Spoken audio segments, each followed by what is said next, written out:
E para entender o peso simbólico dessa estranha comemoração exaltada pela ONU, é preciso voltar no tempo. Em 11 de fevereiro de 1979, a Revolução Islâmica consolidou a queda da monarquia no Irã e levou ao poder o Ayatollah Khomeini, inaugurando um regime teocrático baseado na fusão entre religião, Estado e força. Não se tratou apenas de uma mudança de governo, mas de uma ruptura profunda com a ordem política anterior. A partir dali, a repressão interna passou a ser apresentada como virtude revolucionária e a política externa do país passou a se orientar pelo confronto ideológico permanente. Quase meio século depois, o regime instaurado em 1979 permanece no poder, sustentado por coerção, vigilância e violência, enquanto a data segue sendo celebrada oficialmente como símbolo de libertação. E é justamente essa distância entre o discurso da revolução e a realidade do regime que ajuda a explicar as contradições que ainda hoje marcam a relação do Irã com o mundo. Vamos ao vídeo explicando o que significa o 11 de fevereiro de 1979. A narração é de Augusto Nunes. No dia 11 de fevereiro de 1979, o Irã ultrapassou um ponto sem retorno. Em 16 de janeiro, o Shah Reza Pahlavi havia deixado o país. No dia 1º de fevereiro, o Ayatollah Khomeini retornara do exílio, mas foi em 11 de fevereiro que o regime imperial efetivamente entrou em colapso. O desfecho se consumou quando o exército iraniano optou pela neutralidade. Essa decisão selou o destino da monarquia persa, com raízes que remontavam a mais de 2 milênios. O poder foi definitivamente assumido pelas forças revolucionárias sob o comando de Khomeini. Quartéis foram abandonados, prédios governamentais invadidos e o aparelho estatal deixou de funcionar.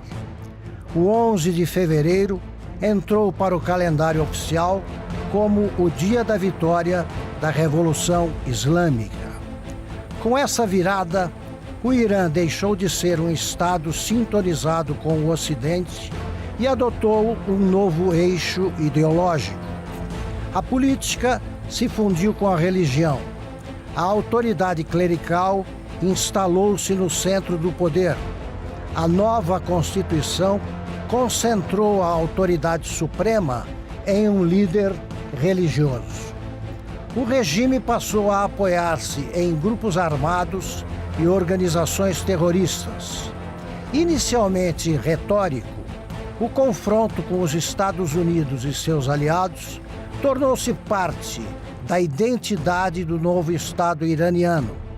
A oposição foi silenciada, os partidos políticos dissolvidos, adversários foram presos e muitos deles executados. As liberdades individuais foram destroçadas por severas restrições. Quase 5 décadas depois, o Irã segue sob um regime que sobrevive graças à repressão interna e à sua relevância na geopolítica da região. Mas a oposição não desapareceu da vida iraniana. De tempos em tempos, manifestações de rua exprimem a indignação de grande parte do povo. O 11 de fevereiro redefiniu o Oriente Médio contemporâneo.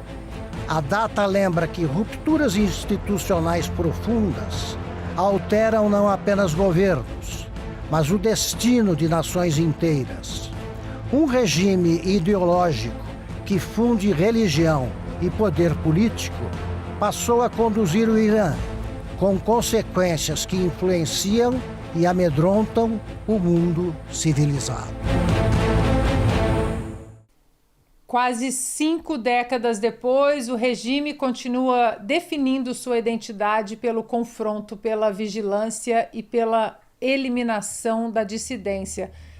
Amigos, até que ponto a comunidade internacional confunde soberania com conivência e isso é proposital? Ivan, vamos juntar a notícia da ONU exaltando o regime com esse vídeo narrado pelo nosso mestre Augusto. É inacreditável isso em 2026, né? Isso mesmo, Ana. Olha, depois o Antônio Guterres ele sai pedindo dinheiro aí pelos países porque a ONU está com as finanças bem debilitadas. Isso acontece, obviamente, pela má gestão, né? Primeiro ponto. E segundo, porque muitos países estão se recusando a pagar a sua parte ali da ONU justamente por conta dessa tomada ideológica. Agora, isso a gente já falou aqui no programa, mas o que nós precisamos acrescentar, Ana, nessa questão da ONU, é que mais do que a tomada ideológica, ela foi realmente transformada em uma ferramenta revolucionária ideológica, não só pelo regime do Irã, mas como por toda a esquerda mundial como um todo. Não à toa, como foi bem lembrado aqui, que foi um stalinista, né? Deu origem à ONU. Agora, a comunidade internacional, ela começa a despertar. O Brasil ainda não, obviamente. Mas a comunidade internacional, sim. A União Europeia recentemente classificou a Guarda Revolucionária do Irã como uma organização terrorista, seguindo os passos da primeira administração Trump em 2019. O Brasil ainda não. Aliás, o Brasil votou sempre em uma sessão da ONU, ele se absteve de condenar as ações do regime no mês de janeiro contra os manifestantes que saíram protestar contra o regime. E para concluir, Ana, eu acho que o nosso programa aqui tem um dever, e é mostrar para as pessoas, principalmente no Brasil, o impacto da Revolução Iraniana para elas. Porque sim, embora as pessoas estejam, eu moro, sei lá, no interior de São Paulo, no interior do Mato Grosso, o que isso muda na minha vida? Bom, toda essa instabilidade que a gente vive hoje no Oriente Médio é fruto da Revolução Iraniana aí que o mestre Augusto Nunes narrou pra gente. Então, se hoje você tem o Hezbollah operando na Tríplice Fronteira, se você tem o Hamas e o Hezbollah na Venezuela, já existem denúncias que o Hezbollah está operando dentro do Brasil. Tudo isso é fruto, pelo menos da atual situação, desta revolução. Então, sim, o que acontece lá no Oriente Médio pode impactar as nossas vidas no Brasil também. E eu dei aqui apenas um exemplo, mas poderíamos fazer um programa inteiro só mostrando o impacto da Revolução Iraniana no Brasil e também, obviamente, o impacto que isso teve na comunidade judaica no mundo todo. Ana? Excelente reflexão, Ivan, e eu vou jogar para o Flávio, quero ouvir o Bernardo também sobre isso, porque muita gente questiona, né, Flávio, mas o que tem a ver o Oriente Médio com a minha vida aqui no interior do Paraná, no interior de Minas? O que isso tem a ver com o governo brasileiro? E essa foi a nossa proposta desse programa, exatamente fazer essa colcha de retalhos para que todos nós possamos entender que ela cai exatamente sobre a sua cama. Sobre o seu galinheiro também, se você tem galinhas aí, tá cuidando de vender galinhas aí para uma cooperativa, provavelmente ela depois vai mandar estes frangos para o Irã, porque o Lula, através do Celso Amorim, criou um fluxo de vendas de frangos para o Irã.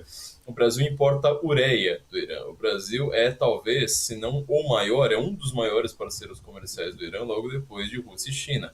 Então o que isso significa? Que o Brasil tem um papel de lobby no sistema internacional por conta da sua economia. E a economia brasileira é justamente a do interior. Não é a daqui da Faria Lima, não é daqui de São Paulo. É justamente lá as vaquinhas do Mato Grosso, produção de... que lá eles não comem tanta... Você não exporta tanta vaca, né? Mas assim, você tem uma capacidade de lobby muito grande. Eu escrevi na Revista Oeste, acho que faz 2 anos, um artigo explicando qual foi o papel do Brasil na lambança do Oriente Médio. E como nós temos um poder econômico muito grande, 8ª maior economia do mundo, às vezes 7ª, você tem uma possibilidade de entrar nessas grandes negociações de BRICS, né? Somos talvez o 3º principal país dos BRICS.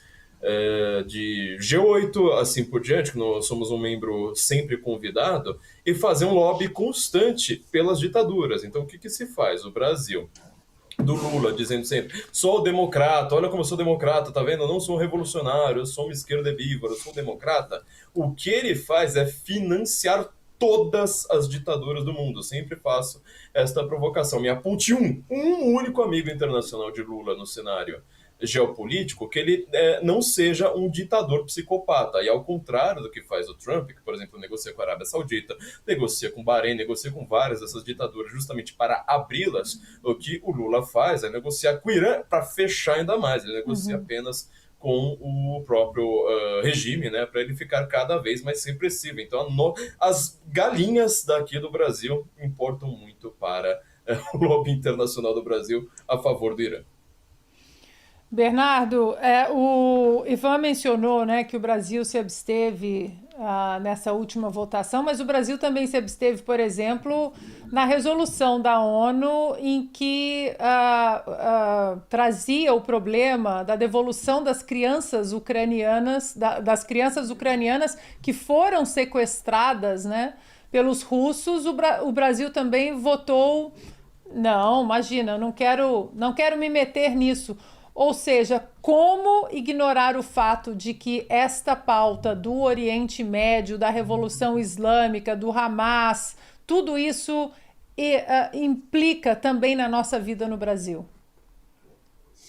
Implica na nossa vida, Ana, e eu acho que aqui a questão importante que foi colocada anteriormente, né, por você no início dessa pauta, era sobre essa questão de soberania. E existe um princípio que a igreja, vamos dizer assim, ao longo dos séculos espalhou no mundo, e que isso é quase que uma doutrina consuetudinária, né? Quase um consenso na comunidade internacional, que é o princípio da subsidiariedade. Ou seja, quando um grupo ou uma pessoa não pode fazer algo por si mesmo, alguém que tem mais capacidade e condições deve fazer por ela. Então, por exemplo, se você tem capacidade de pegar o seu lixo e botar na frente da sua casa, ok, você deve fazê-lo. Né? Se você não pode fazê-lo, né, e depois fazer a reciclagem, todo o processo que é caríssimo, o Estado ou uma empresa subsidiada pelo Estado deve fazer isto. Ou seja, o que o menor não pode fazer, o maior e melhor deve fazer por ele. Ou seja, é um princípio óbvio que está na estrutura da realidade.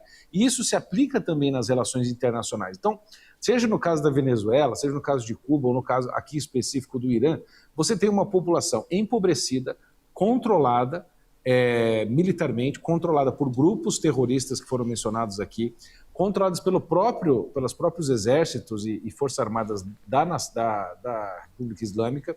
Você tem a internet cortada ou então funcionando capenga, toda controlada.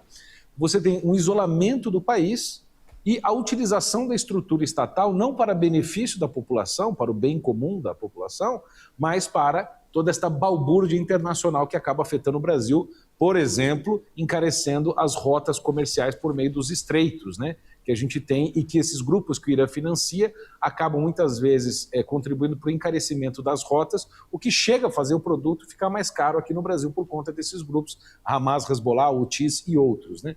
Então, Ana, questão de soberania aqui, ela é muito relativa neste ponto, ou seja, se você tem uma população absolutamente controlada, incapaz de resolver o seu problema por si mesmo, alguém que é maior, melhor e tem capacidade para fazer isso, deve fazê-lo, entendeu? Isso é um princípio lógico da subsidiariedade que faz parte da doutrina social da igreja, mas faz parte do Ocidente. Isso é uma conquista nossa.